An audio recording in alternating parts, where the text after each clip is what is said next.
If you're the type of investor that doesn't like to make many transactions, that just wants to buy stocks today and hold them for a very long period of time, or potentially hold them forever, I've got the video for you.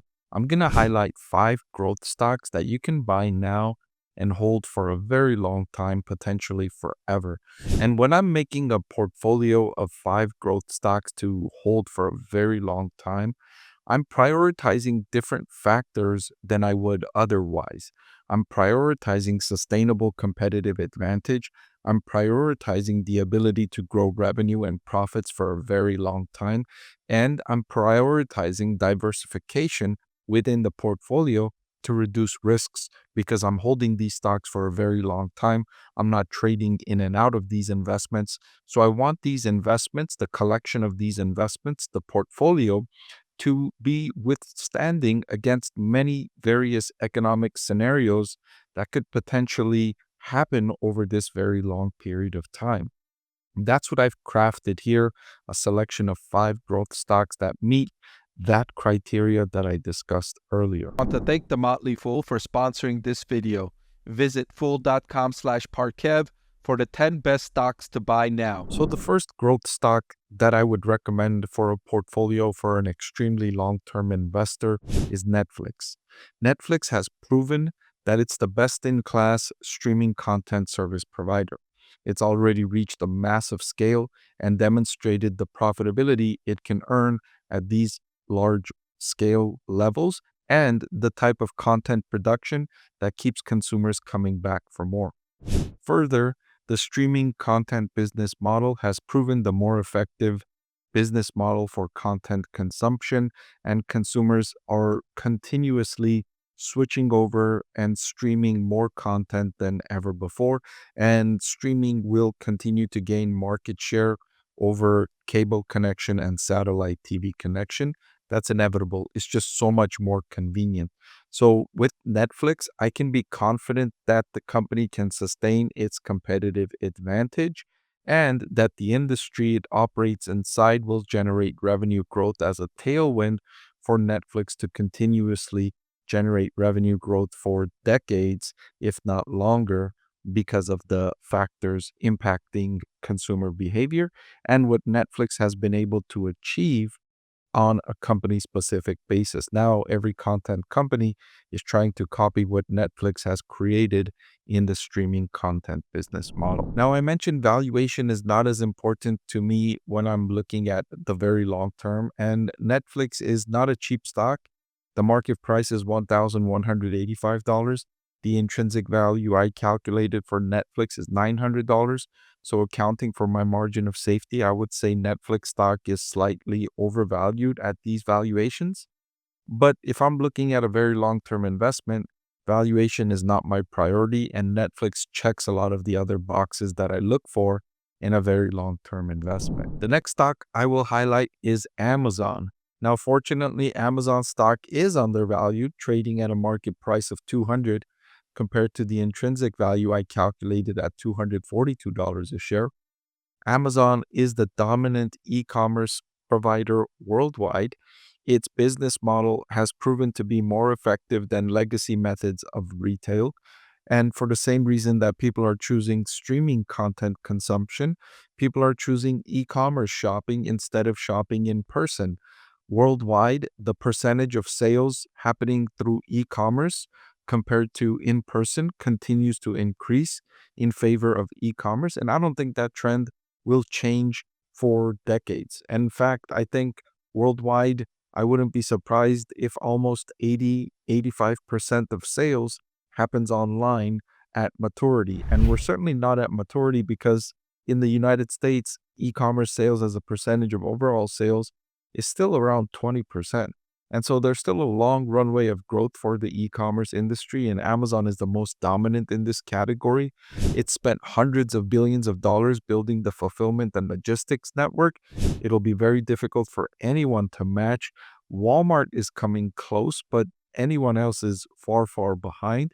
And on top of that, Amazon is the dominant player in the cloud services industry, which is where the artificial intelligence industry is housed, and it's benefiting from growth in that category as well as businesses worldwide shift their spending from on-premises technology infrastructure to online technology to cloud tech infrastructure. And Amazon is the leader in that category, which I expect will grow for decades as well. So Amazon is another one I would add in that category of stocks that you can buy now and hold forever. The third stock I'm going to highlight in this category is MasterCard, the payment processing company that rivals Visa. And one of the things I like about that industry is the competitive nature is not very fierce.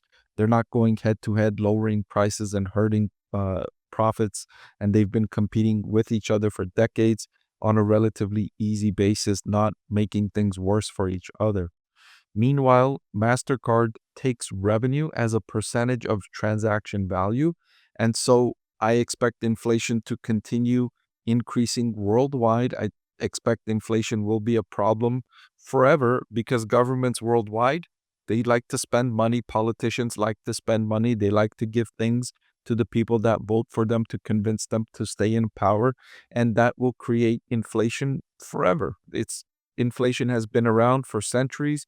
It'll be around for centuries more. And since MasterCard generates revenue on a percentage of the transaction value, it protects investors from inflation, so to speak, because MasterCard will generate more revenue if people are buying the same amount of things, but they're paying more dollars for those things, nominally speaking. And so MasterCard is a company that I expect will be around, growing for decades, and it's not undervalued. The current market price is $563. Intrinsic value is $519. I would say this business is fairly valued, but it's an excellent business with phenomenal profit margins in an industry that's connected to macroeconomic growth. So I would like this business in my portfolio if I was to buy and hold 5 stocks forever. The next stock I'm going to highlight is Costco, and Costco is certainly not undervalued. In fact, I think Costco is overvalued. Its current market price is $1,000. My intrinsic value calculation is $690. But if there's one company that I think will be around for several decades and continue growing revenue for several decades, it's Costco.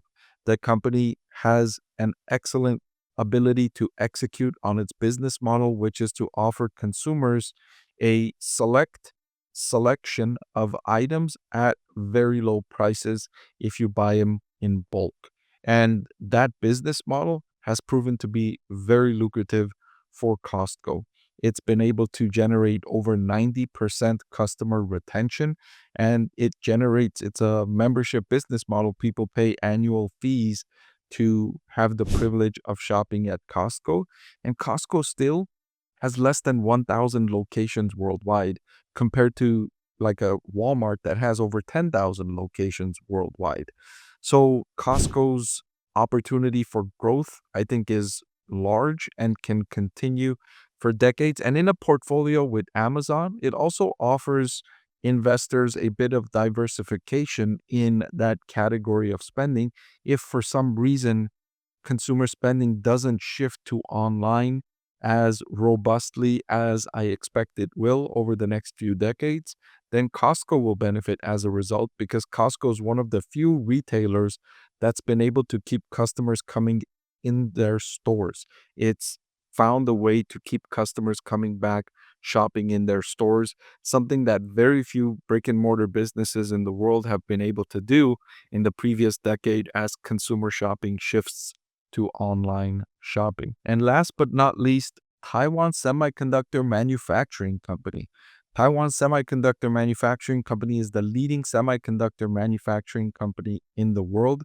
It's the supplier to companies like Apple, Nvidia, AMD, and even Intel, which has its own manufacturing, still goes to TSM for some of its manufacturing needs because TSM has the cutting edge technology. It's best in class.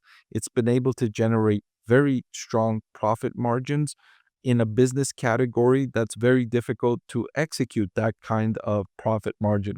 It's very capital intensive, which can be a headwind to investors. But if you're looking for a company that has a sustainable competitive advantage, a asset-intensive business model that's executed perfectly by a good management team is one way to sustain that competitive advantage. And TSM has definitely done that. And even in this environment of geopolitical tension, it's worked with its partners and it's expanding and diversifying its manufacturing base outside of Taiwan to be able to withstand geopolitical pressure. I shared with you the valuations on a discounted cash flow basis, and these companies are also trading at reasonable valuations on a forward price to earnings basis. So these are 5 companies that if I was building a portfolio to buy and hold for a very long time, these would be the 5 that I would own. Hey everyone, if you like watching my videos, then I've added a great complimentary product just for you. I've written a book that's available for sale now that highlights my 6-step investing framework. Even if you don't follow that investing framework, just reading it and knowing how I evaluate stocks will make it a lot more interesting and informative to watch my videos. I've added the link in the description below.